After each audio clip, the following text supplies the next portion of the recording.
Seems like we will all benefit from knowing how to become better at communication skills. We're joined by the founder of the Black Swan Group, author of the #1 Wall Street Journal best-selling book on negotiation, Never Split the Difference. Chris Voss is the most decorated FBI hostage negotiator in history. He joins us today to talk about the story behind Never Split the Difference. And throughout it, you'll find the best ways to collaborate in negotiation, how to listen with empathy, and how to ask better questions. In the end, we know it will help you figure out how to improve your communication skills, manage conflict with other people, and improve your relationships. This is the story of Chris Voss and how you can learn how to never split the difference.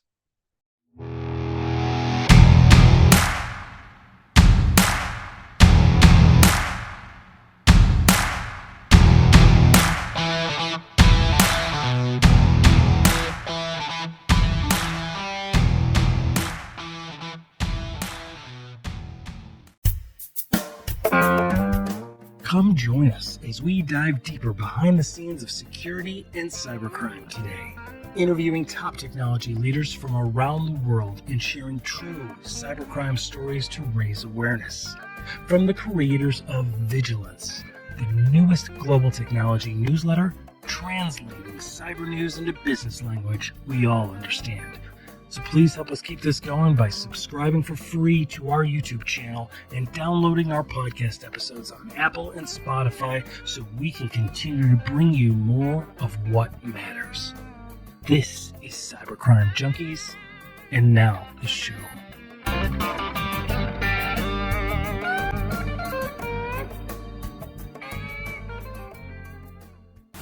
Everybody to Cybercrime Junkies. I am your host, David Morrow, and we're honored and joined today by someone we've had a great deal of respect for, Mr. Chris Voss. Chris has served 24 years in the FBI, one of the most decorated FBI agents in history, specializing in hostage negotiation, handled many high-profile cases, making international news, and today Chris is an American business juggernaut, author of the iconic Never Split the Difference, which has been transcribed in over 30 languages in over 35 different countries on the planet. It's a Wall Street Journal bestseller and the #1 Amazon best-selling book for negotiation. He's not only the author of Never Split the Difference, but another book called Empathy and Understanding in Business, which is also outstanding. Where business leaders around the globe kind of share their experiences with using the Black Swan method in their experience. Both books hold permanent residence on my bookshelf on my left and have been there since they've been published. He's a professor and has been a professor at Harvard Law, Georgetown University, and other institutions of higher learning. He's the founder and CEO of the Black Swan Group, and he and his team have a masterclass, which was excellent. Mr. Voss, welcome to the studio. David, thank you for having me on. It's a pleasure. There's also a documentary coming out called, where can people catch that? What is that still in development? Now, Nick is working on a distribution deal for that right now. I expect him to have something done by, the middle of the year. My guess is it'll be Amazon or Netflix, but that's in Nick's hands. Should be out soon. I'm looking forward to it coming out. Okay. It hits on several cases that I worked that were, amazing to be a part of. Chase Manhattan bank robbery, and then Tractor Man siege in Washington, D.C., and then my son's in it, and it's pretty good. I'm very proud of what Nick put together. That's great. That's awesome. So I wanted to ask you a couple of questions before we kind of get into a discussion on negotiation and the Black Swan method. How did you first get involved in law enforcement? I mean, you grew up in Iowa, I believe, right? And you wound up in Iowa, law enforcement and the FBI over in the, So, and you had a very strong-minded mother, as I understand, as I've seen. You discuss, as I did, growing up in the Midwest. What inspired you to get into law enforcement in the first place? I think principally when I was 16, I saw a movie called The Super Cops about two New York City cops, based on a true story. These guys were wildly innovative, very creative, independent, and the community that they were in, which was a high crime community, the community loved them, and they put a lot of bad guys in jail, and they had a great time doing it. And I was really inspired by that movie, and that really set me on that track. That's phenomenal. And did you begin the career straight into the FBI to go into hostage negotiation? They come from all over. Yeah, that's the cool thing about the Bureau, from all kinds of backgrounds, everything, school teachers, scientists, former cops. So I got a 4-year degree. I went to school at Iowa State University, at the time, it was affectionately known as MU. It was a university that was originally designed to set up for farmers to be able to go to school when they weren't in the fields. And they're in the fields agricultural in the management, things like that, right? Yeah. And so I got out of college. I went and joined the Kansas City, Missouri Police Department. I was there for 3 years. And that was while I was in college, I got the idea, not in college, when I was at the PD, I got attracted to federal law enforcement. And then I ended up applying to the FBI and joined the FBI right about 3 years after I became a police officer. So you started at the KCPD. KCMO, Kansas City, Missouri. Yes. Great police department. Wow. That is, that's good. When you were starting out, did you have somebody that kind of took you under your wing? Somebody that served as one of your mentors? Well, there were informal mentors along the way. And what I love about that question is, if somebody takes you under their wing, it's because you asked them how to do something and you were asking the right person. There's never take advice from somebody you wouldn't trade places with, never take a direction from somebody who hasn't been where you're going. So it's a critical issue of there's trust and confidence. Can you trust them? And do they know what they're talking about? A lot of people you can trust, they don't know what they're talking about. They're very well-meaning, but they just don't know. So how do you get an informal mentor? Go to somebody who's doing a good job of what you want to be good at. Ask them what to do, and then do what they tell you, which seems ridiculously obvious, but most people don't do it. Most people do. We had something in the Bureau that called shopping opinions. If there were new agents on a squad and they'd walk around and ask questions, what they were doing was shopping for something that they wanted to do anyway. And as a more seasoned agent, you spot these guys a million miles away. They walk around and ask questions. They not follow anybody's guidance. So your original question on mentors, nobody really took me under the wing in a police department per se. A couple of sergeants knew I wanted to learn, and they were always looking out for me and guiding me because I listened. One in uniform, one police detective I really learned a lot from. A lot of the detectives got kicked out of the detective bureau in Kansas City because there was a dispute with the administration. The detectives said, this is tantamount to promotion because we become detectives and we're never put back in uniform. So effectively, we've been promoted, and the police, and we want to get paid accordingly. And so they didn't realize what they were setting themselves up for. So the administration, as bureaucratic administrations will do, well, they said, oh, well, one of your points is you never get put back in uniform. All right, a bunch of you are going back to uniform. And it was bad for them, but then some really experienced police officers came back out into the field. And I remember one guy in particular just really showed me how to talk to people. And I soaked it up. So he showed me, he didn't tell me. I saw him work miracles just based on his tone of voice. So I started paying attention, and he started offering me some guidance in different spots along the way in my life. I asked the right people, and I did what they told me to do. And then what happens is they tend to look out for you. If you're asked the right person and you show that you will actually follow instruction, which is also a rare commodity. It sounds very common, but it's very rare. Then they're going to look out for you because they want to see you succeed because you're doing what they told you to do. So informal mentors along the way. And then finally, towards the end of my career, Gary Nessner, was the head of the hostage negotiation unit when I first got there. And Gary was really a great mentor, and I appreciate everything I learned from Gary. That's phenomenal. How did you first decide to go into hostage negotiation? When did you decide that's the specialty within law enforcement? That was an accident. I mean, I always wanted to be on the SWAT team, and I'd applied for the SWAT team with the police department and was actually set to be transferred when I accepted the job from the Bureau. And then I was on a SWAT team in Pittsburgh.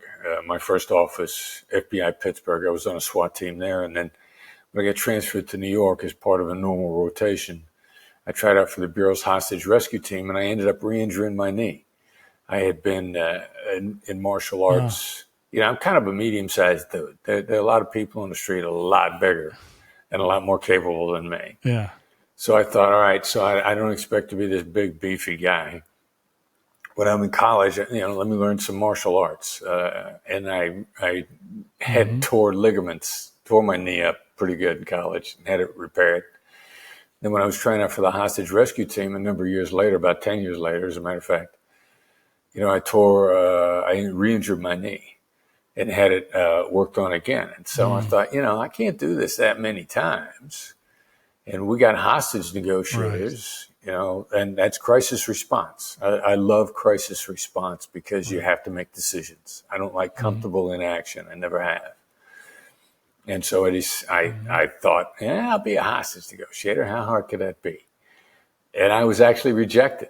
But I took some advice on how to get on the team, and I followed. And then I got on the team, and it was. So you were rejected. You took it up. Yeah. And no, I'm sorry. Go ahead. That's okay. Well, when I got there, when I learned the skill, it was more I love SWAT, and hostage negotiation was better than SWAT ever was. Yeah. And so after you got rejected, you didn't just accept that and look to something different. You went back and you said, that's still what I want to do. Figured out what you needed to learn or what you needed to skill up on, and then reapply. Yeah, well, and effectively, the person that rejected me, the woman that rejected me, I said, "What can I do? How can I make myself eligible?" And she said, "Go volunteer on a suicide hotline." And I did. And when I came back to her about 4 or 5 months after I'd been on the hotline, she was shocked that I took her advice. Taking instruction professionally from the right people it's stupid how rare that actually is. And immediately when she saw that I took initiative and I took instruction, she put me in line to become the next person trained for the hostage negotiation team. That's phenomenal. Isn't doing that aligned with the Black Swan method in and of itself, right? It's establishing trust. It's demonstrating the credibility when somebody gives you instruction. And you're right, very few people actually do it. But when you demonstrate that you do it, you're building a level of trust between the two of you. Absolutely. Yeah. And, I love that you're using the word trust there, because to really understand trust, take away the word trust and substitute the word predictability in. And so if somebody gives you guidance, it's predictable that you follow it. And trust as a result comes. They're not going to be shocked that you went and did something else.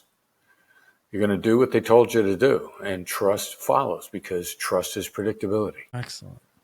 What was the experience like before we get into the Black Swan piece? You volunteered on a suicide hotline. My strong-minded mother did that for over 20 years. Wow. And I used to hear the stories and see her go through that because it really affected her, but she kept going back. And what was that like for you? Was there any lessons in there in dealing with that helped you in the negotiation? Well, the whole foundation of Black Swan method really started there. And it was understanding what empathy is. And empathy is not agreement or sympathy. Empathy is a demonstration of understanding. Right. And then it was a masterclass on emotional intelligence. Now, the big advantage I had there was I volunteered on the suicide hotline to learn a skill. I went there for mercenary reasons. Consequently, Right. doing Yeah. good while I was there, the missionary aspect of it was a fringe benefit. It was icing on the cake. Now, what's the advantage of that? If you go there to help people, there's a significant number of people that call crisis hotlines and suicide hotlines only to manipulate the volunteer. Correct. And that burnout is high. So all hotlines, their number one problem is volunteer burnout. Now, funding is a problem too. Yep. Keeping the doors open, keeping the lights on is the number two problem, and it ain't far behind number one. But number one is always volunteer burnout because of the challenging nature of the manipulative people that call. Now, flip that over. If I'm only there to learn a skill, instead of being burned out by the manipulative callers, the life vampires, I was intrigued by them. To me, it was a learning experience. Like, how do you adapt to these people? So the experience for me and basically everything that is the Black Swan method really started on that crisis hotline way back last century. That's exactly what I wanted to ask you is how did these principles, how did you first kind of come to codify these and to see a repeated trend that by doing these techniques, we are connecting with people, increasing communication, gaining, exercising empathy without, it's effective. Like, when did you first realize it? Well, the first thing, the skill set wasn't that clearly defined on the hotline, but, sort of the methodology was. And the thing that astonished me was when you volunteer on a hotline, they say there's a 20-minute time limit on all calls. And as a volunteer, you're going like 20 minutes. I mean, come on. On the movies and TV, this stuff takes hours. You hear about people talking to other people for hours. There's a story about Richard Branson in his early days. He did a lot of volunteering, and he had a crisis. I believe he had a suicide prevention line when he was just a kid, teenager, late teens in England. And he talks about, being on the phone overnight with people, trying to help save their lives. Now he's doing it at the time, sort of making it up as he goes along. Now, if you go someplace where they've been doing it professionally and they boil down the skills, they say not only is 20 minutes enough time, but if you do it well, it'll take less time than that.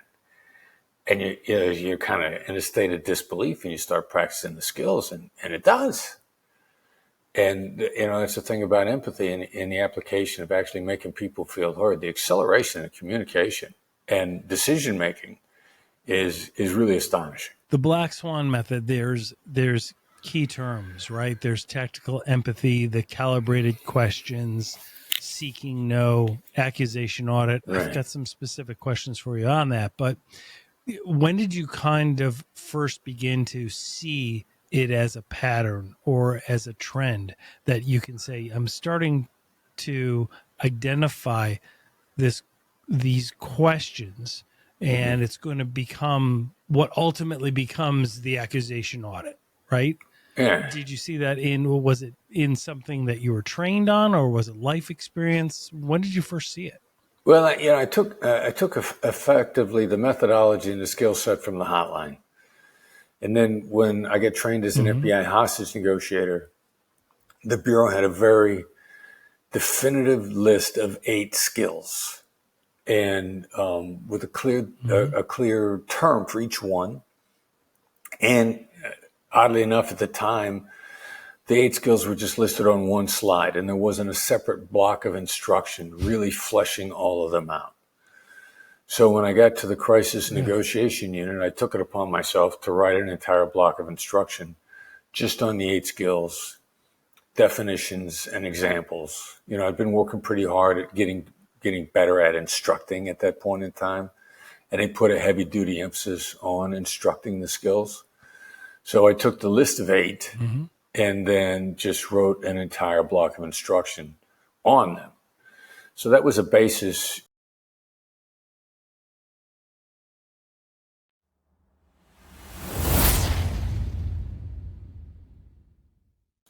We have 9 skills in the Black Swan method. They grew out of the FBI 8. And then as we applied them, we really learned that even though on a list, they kind of made them all look the same, some of them are more advanced and combinations of the others. And then in using them, I blurred out an application. And the accusations audit was really born out of using the skills over and over again. The accusations audit is about deactivating negatives in advance. And I remember having a witness in a trial that was really unhappy with me. And before I said a word, I knew the witness was unhappy with me based on the circumstances. And so I blurted out, I basically started calling myself names. And it disarmed them. And we're like, oh, wow, you can get out in front of this negativity. It inoculates it, right? Like the practical effect is that it basically inoculates the bad feeling that they had about you. And then you follow it with pause, with dynamic silence, as you guys have coined it. And it's very powerful. It's very effective. Yeah, it's ridiculously effective. It's the most effective strategy. Yeah, it really is. So that's what I wanted to ask you is people can learn and read about what these techniques are, right? Tactical empathy, the calibrated questions, etc. What is the best way? When I first read them, I was like, oh, this is a great theory, great theoretical framework. And then I saw several of I took your masterclass, your team's masterclass, and the importance of practicing it really sunk in. So I started to practice it. Nice. Small stakes, personal life, and then started using it at work and then in personal life. Mm-hmm. It works. Yeah. And I don't even care why. Part of me, the geek in me, is like, well, I want to understand the neuroscience why. And so I've studied that part too. But really, I don't even care. Most people, it doesn't matter why it works. It works. And it's really effective because it's not a manipulative technique. It's a genuine way of improving communications. And what is your advice for people that first want to try and practice it? Yeah, that's perfect. And you really outlined the exact path. You're not going to trot something out in the middle of a big negotiation. Right. I do a lot of, we coach residential real estate agents. I happen to be in Los Angeles right now. Next week, we're doing a conference for residential real estate agents. I'm doing it with this guy, Steve Shull. He works with our team. And Steve was played in the NFL. He actually played in the Super Bowl. And you're not going to change your offense for the Super Bowl the day of the game. Right. You got to practice. You're practicing when it's not an actual game. So how do you do that in real life? The two best places to start trying these skills are small stakes interactions, everyday interactions. Or if you want to try it professionally, try it in one of two places. Try it with people with deals you're never going to get. Because you got nothing to lose. Right. Whatever you do for a living, you're dealing with somebody you're not going to come to an agreement with. Let trying to get the agreement go and try out the skills and see what happens. You got nothing to lose because you weren't going to get it anyway. Or conversely, if you want to try it in a deal, try it with a customer, a client, a counterpart that you're going to get the deal and you got nothing to lose. Mm-hmm. You can't hurt either one of those situations. Right. You can't hurt the interaction. And so then experiment with it and see what happens. Yep. That's how you develop your feel for it and your confidence that it could create great things. Absolutely. I mean, and it's used, all of those techniques can be used in various stages of a sales cycle, whatever you're selling, or a negotiation. You talk often about we negotiate multiple times a day, whether we realize it or not, don't we? Yeah. So every time we're trying to get... You have some advice, don't you, about when are the best times to negotiate certain types of negotiations? Well, yeah, that's an interesting point. What's your insight on that? Is there, should you begin difficult negotiations in the morning or what? Yeah, mid-morning is really something that we're starting to refer to as green light time. The green light for the SWAT team is when it's okay to pull the trigger. when the conditions are optimal for action. And in very broad general terms, 10 is about that optimum time, maybe a little bit earlier, but, there's a lot of physiological reasons behind it. Your biorhythms, whether or not you got a good night's sleep, how challenging the day has been, whether or not you're burned out on decision fatigue. In very broad terms, both you and your counterpart are going to be at about your collaborative peak mid-morning. And you're less likely to be in a bad mood. You're 31% smarter in a positive frame of mind. You need you to be smarter. You need them to be smarter. So mid-morning is about optimal time. You mentioned decision fatigue. Right. What is that? What is that? Every one of us can only make so many decisions in a given day. And it's sort of like, how many push-ups can you do in a day?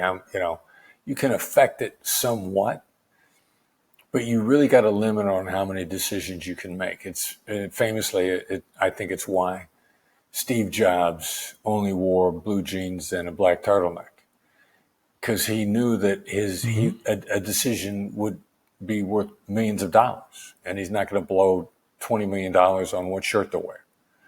He looked at everything as a decision. Right. So you've only got so much gas in the tank, and so does your counterparts. So you want to do what you can to enhance your ability to make decisions and take your recharge moments through the course of the day. But you can only make so many decisions in a given day. So that is exactly why it makes a lot of sense why engaging with more important decisions earlier on in the day makes more sense. Otherwise, You're asking somebody after they're burnt out toward the end of the day to make a big decision. Yeah. And I can, and makes perfect sense. I remember once seeing some of the, there's a lot of bad advice for salespeople out there. And I remember reading call a CEO after 5 o'clock because his secretary's probably gone and he's probably going to answer the phone. So you get him on the phone. And I'm like, yeah, but the guy's burnt out. You might get him on the phone, but you're not going to get him to commit to anything he's going to follow through on. Right. Or she, forgive me. Our podcast is Cybercrime Junkies. We're in the cybersecurity space, right? We do a lot of cybersecurity services, but it's cybersecurity is as big of a phrase as business. There's so many different aspects to it, and it's really about brands and brand protection, brand growth, things like that. There's a lot of negotiations involved in the cybersecurity space, whether it's internal business cases within organizations so that they can get things done, or whether it's between vendors, or it's extortion conversations with cyber criminals. And you talk about tactical empathy.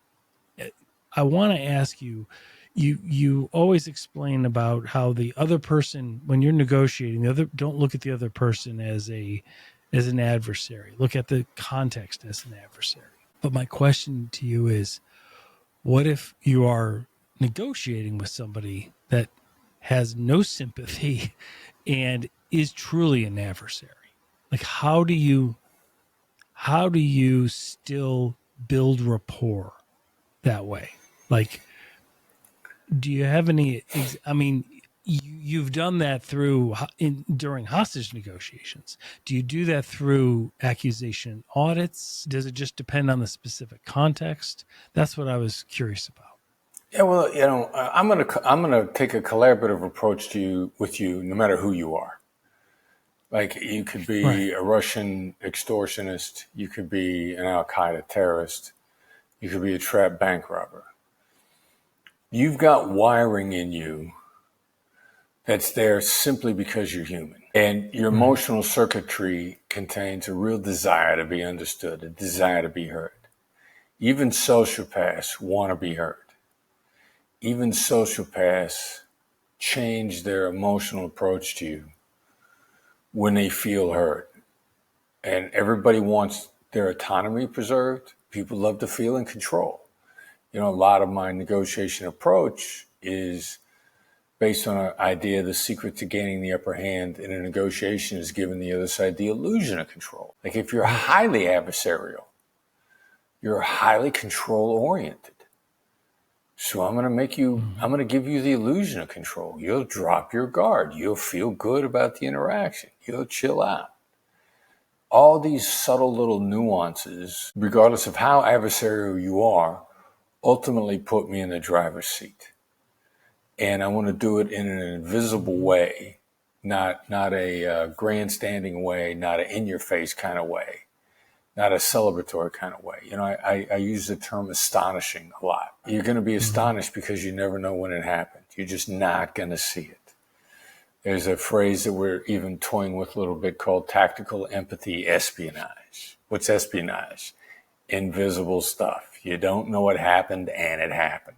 Mm-hmm. And that's really the approach. And you're going to be vulnerable to it no matter who you are because you're wired as a human. Even if you're a sociopath, you still have the same limbic system, the same components in your emotional makeup, the amygdala, the hippocampus, all the crazy phrases that the neural anatomy people have thought up. You got them in you, whether you like it or not. Maybe your compassion's been deactivated. Maybe your guilt's been deactivated. But you still get angry. You still want to feel in control. You still want to be heard. And you'll still feel fight or flight, right? If you experience amygdala hijack, you'll still feel that. Yeah, exactly. Yeah. Excellent. So there are things that are going to happen in your brain no matter who you are. And so tactical empathy is a really effective tool then, because it doesn't mean sympathy, right? It doesn't mean agreement, but it means acknowledging the other side and reaching understanding. Acknowledging their perspective. And, that's exactly right. The real power in this is when you understand that there's a difference between empathy and agreement. And there's a difference between empathy and compassion and empathy and sympathy. In today's day and age, those words are synonyms, but in actuality, they're not. I can be completely empathic with you, having utterly no sympathy for you at all, if I understand the difference. Mm-hmm. So for the listeners, the viewers that may not have read your book yet, but there's going to be links in the show notes, and everybody that listens to the podcast, I hope, will. Tactical empathy. How do you define it? Take empathy, completely understanding the other side, not agreeing, not liking or disliking, simply understanding. And then you got to demonstrate the understanding. You have to articulate what it is that you think you understand. It's an action as much as a perception.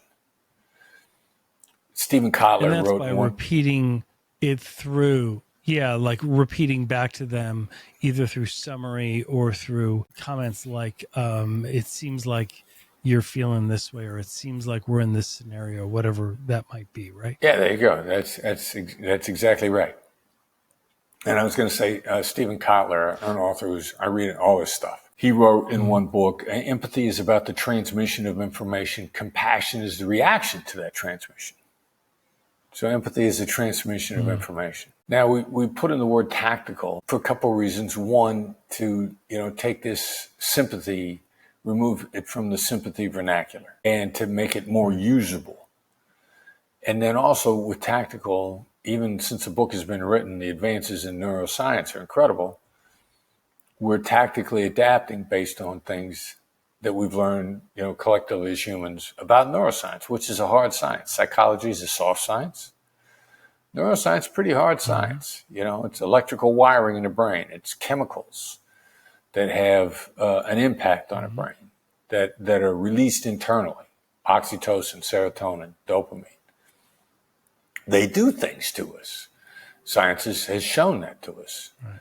And so you want to do things tactically that have an impact on the way the brain is functioning and the way the neurons are firing within one another. And neuroscience it's still discovering stuff. They're not completely sure about a lot of stuff, but it's much harder science than psychology is.